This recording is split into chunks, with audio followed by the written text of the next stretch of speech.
Kenalin, namaku Alan. Aku Alit dari Ilmu Ekonomi 2022. Halo, nama aku Muhammad Raiza Zulkarnain dari Akuntansi 2022. Aku Toti dari Manajemen. Aku Salman Alinataruseno, biasa dipanggil Salman dari Manajemen Angkatan 2022. Aku Eudi Azalia, aku dari jurusan akuntansi. Aku Arif Husni Barok, aku dari Prodi Manajemen. Kenalin, nama aku Zahid dari Ilmu Ekonomi. Aku Tabina dari Mene 22. Kalau ada orang pintar akademiknya, aktif di kelas sering nanya, tapi nanyanya tuh nggak penting dan kelihatan banget nyari nilai.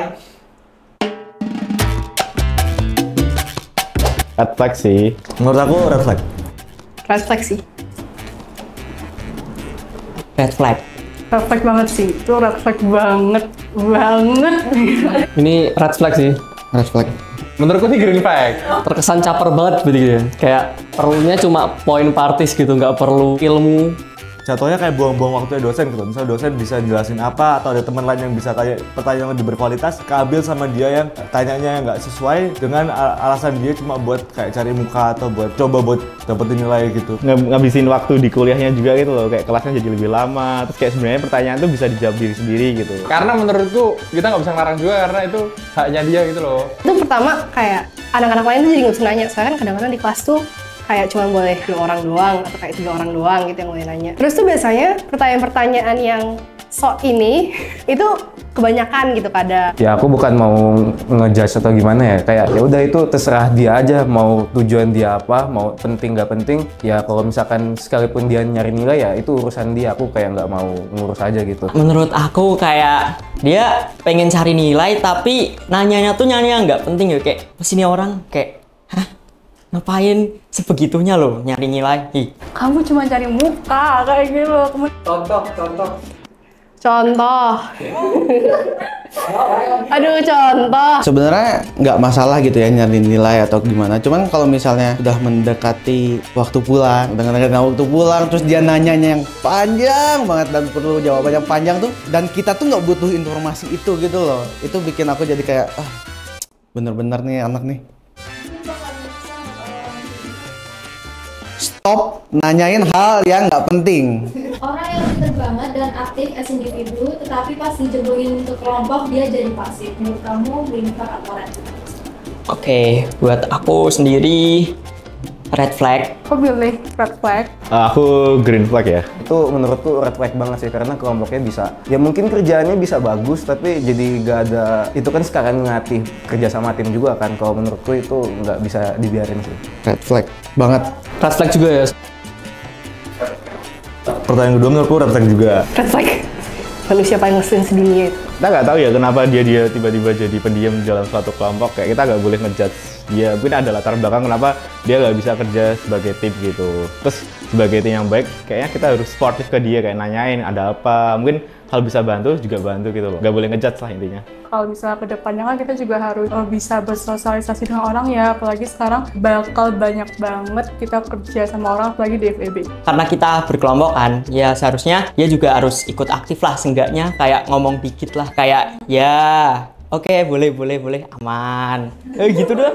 Ada beberapa waktu dimana kayak kita boleh pilih kelompok kan. Terus kayak kalau misalnya dia kerja secara individualnya oke, itu kadang-kadang kayak, oh dia aja gitu.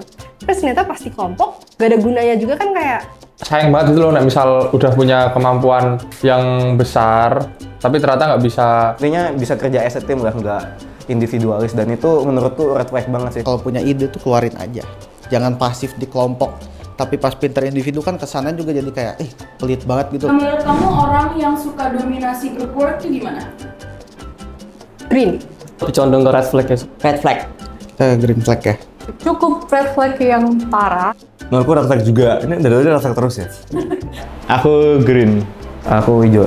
Green flag. Menurutku ketika kita ada group work itu selalu harus ada pemimpinnya di situ. Jadi nggak bisa kita jalannya sendiri-sendiri gitu loh. Mesti tetap harus ada pemimpin yang dimana nyatin semuanya. Kadang tuh aku lebih ke agak pasif dikit kalau misalnya dalam group work, dan mungkin lebih ke kayak ini mau gimana guys, jadi lebih ke aku nunggu sampai ada yang kayak ngejawabnya kayak fix gitu loh. Kalau bisa kalian kerja sama kan, kalian tuh kerja dalam beberapa orang gitu loh. Setidaknya berarti kalian harus mendengarkan pendapat dari orang lain. Maksudnya kan kalau dalam kelompok itu kan ya harusnya teamwork gitu kan. Kayak ya kita harus saling berpendapat, saling mengungkapkan pendapat kita gitu. Tapi kalau misalnya dalam kelompok itu mungkin kayak yang cuma pendiam semua, pasif semua, itu mungkin tetap harus ada satu orang yang kayak bisa mancing gitu lah. Jangan saling mendominasi lah. Intinya kayak beri teman-teman yang lain tuh buat kasih ide-idenya loh. Karena kalau misal mendominasi gitu nanti nggak ada ide-ide yang berkembang yang lain gitu loh. Dominasi itu kan bisa beberapa hal gitu.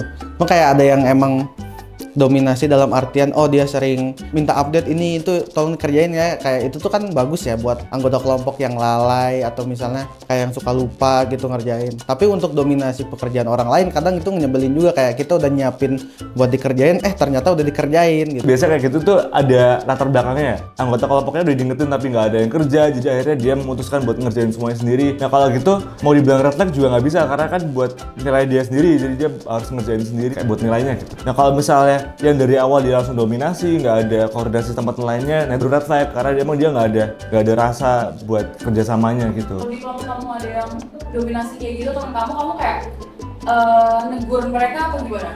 Tentunya pasti aku tegur sih, oke, cukup, mungkin ide kamu tuh udah bagus, tapi alangkah baik ya itu kasih yang lain buat ngomong gitu loh. Kalau misalkan kita sebagai bawahan atau staff gitu, terus kita punya pemimpin yang itu tuh kayak mendominasi, jujur aku merasa terbantu. Karena ya meskipun kita dikasih kesempatan yang lebih dikit, tapi dari situ kayak kita bisa belajar gitu, gimana sih caranya si orang ini tuh menghandle suatu pekerjaan secara keseluruhan gitu. Ya meskipun kadang kita kayak sakit hati gitu kan, kayak itu sebenarnya to-do list kita tapi diambil oleh orang lain. Tapi bagiku tuh nggak apa-apa sih. Kayak aku belajar dari situ juga.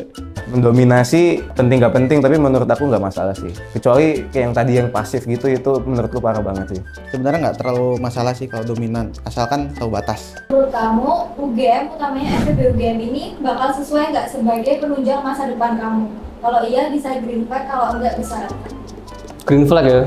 Ini green flag banget, FEB apalagi FEB UGM itu menurutku bisa menjadi tempat penunjang, apalagi akreditasnya udah AACSB, udah punya kurikulum sendiri juga, dia udah punya kualitas yang emang didirikan emang kualitasnya untuk masa depan, jadi udah dipikirkan buat mahasiswa-mahasiswa nanti supaya bisa meraih masa depan yang cemerlang.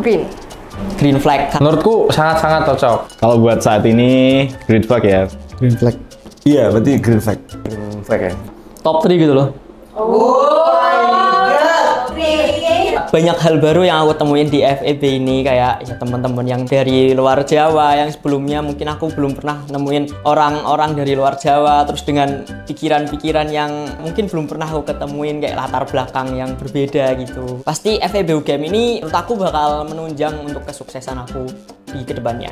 Selain aku bisa belajar akademik dari kayak dosen-dosen yang terbaik, kayak terus aku juga bisa belajar langsung praktek dengan kayak misal event-event yang ada, terus organisasi yang ada. Di sini juga ilmu-ilmunya sangat terpakai ya. Mungkin untuk matkul-matkul utama yang aku pelajarin dari jurusan aku sendiri kayak matematika, statistika kayak gitu tuh bener-bener aplikasinya tuh bakal dilakuin saat kita kerja nanti. Misalnya aku jadi data analis nih, kan harus bisa ngitung secara rinci segala macem gitu, dan itu tuh pasti kepake gitu. Tapi ada beberapa matkul juga sih yang sebenarnya nggak perlu. Jangan di-spill nanti. Nanti kayak itu perlu itu. Kayak aku merasakan value-value yang dikasih UGM kayak dari pelajarannya, terus dari lingkungannya, dari dosen-dosennya, dari pertemanannya itu kayak ya mendukung aku untuk kedepannya mau jadi apa gitu, lebih terarah intinya. Soalnya di tempat lain aku juga nggak bisa nemuin aku cocoknya di mana. Terus aku juga mikir kayak dengan wadah yang ada di organisasi, event itu sangat-sangat mumpuni untuk karirku ke depannya. Kalau di Mene, itu kan kita bisa semester berapa gitu tuh kita bisa yang kayak pindah-pindah jurusan gitu kan. Atau pindah fakultas itu yang kayak buat apalah misalnya. Terus tuh aku emang di Mene itu kayak buat belajar bisnisnya. Terus kayak sisanya tuh aku pengen belajar di fakultas-fakultas lain gitu. FEB UGM ini kan banyak banget event. Kamu itu green flag atau apa? Green flag sih. Biar menjadikan mahasiswa kura-kura ya. Karena kalau akademik doang tuh kayak nggak cukup kan, harusnya tetap harus ada yang menunjang lah dari eksternalnya gitu. Kita harus lihat dari perspektif yang beda juga gitu loh. Mungkin kedengarannya sih sebenarnya kalau kebanyakan event tuh kesannya kayak ada event-event kecil yang sebenarnya nggak harus dilaksanain pun nggak perlu gitu. Tapi menurutku kadang starting pointnya tiap orang tuh beda-beda. Ada orang yang mungkin perlu start dari event kecil terus baru ke event besar, dan ada orang yang emang udah capable untuk di event besar. Jadi menurutku banyaknya wadah dalam bentuk event di FEB UGM itu malah bagus. buat menunjang seluruh stakeholdernya FEB UGM. Green flag ya, karena misalnya kan dari FEB UGM yang banyak event itu selain menaikkan nilai atau value dari FEB juga istilahnya membuat orang jadi makin tahu gitu kayak oh ini FEB gitu, dia selain akademiknya bagus dia juga punya event yang menarik-menarik. Aku red flag karena aku nggak tahu ya apakah fakultas lain banyak eventnya juga apa enggak, tapi kalau kebetulan kan aku sendiri aktif di organisasi kepanitiaan di ekonomi, aku anak himpunan mahasiswa Himespa, dan aku tuh ngerasa gimana ya, terlalu banyak event itu kayak SDM-nya tuh kurang gitu loh. Misal aku jadi penanggung jawab ini, aku nyari orang tuh mau nggak mau tuh close track gitu loh. Dan Oke, green flag. Kenapa? Karena aku sendiri sih tidak terikat dengan himpunan ya. Jadi kayak ada event-event tuh sebenarnya pilihan kan. Kalau buat aku sendiri kayak pilihan, jadi kayak, dan sebenarnya dengan pilihan yang cukup banyak tuh, berarti kan kita bisa milih, oh ini event mana yang pengen kita lakuin gitu loh, event mana yang pengen kita ikutin. Dan jadi kayak pilihan yang banyak itu, jadi ada event yang misalnya nggak ada di fakultas lain nih, cuman kita pengen tuh pilihannya kan ada gitu loh. Jadi kayak bisa nge-experience si event itu. Aku green deh, karena aku ada acara bentar lagi. Jangan lupa datang guys. Ya, event itu salah satu media kita untuk berkembang gitu lah. Kalau misalkan kita dituntut buat akademik aja juga nggak bisa gitu. Karena event itu salah satu bagaimana siswa atau mahasiswa itu mengimplementasikan materi-materi yang udah dicapai atau yang udah dibahas dari pelajaran-pelajaran yang udah didapat dari dosennya gitu loh. Jangan lupa datang ke Econofest di tanggal 21 Oktober guys.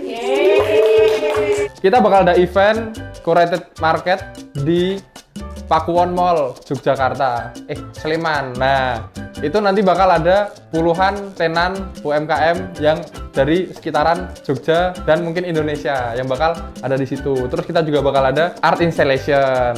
Yes, jadi datang ya guys ya. Tanggal 28, 29, 30 Juli. Oke, mantap. Dadah.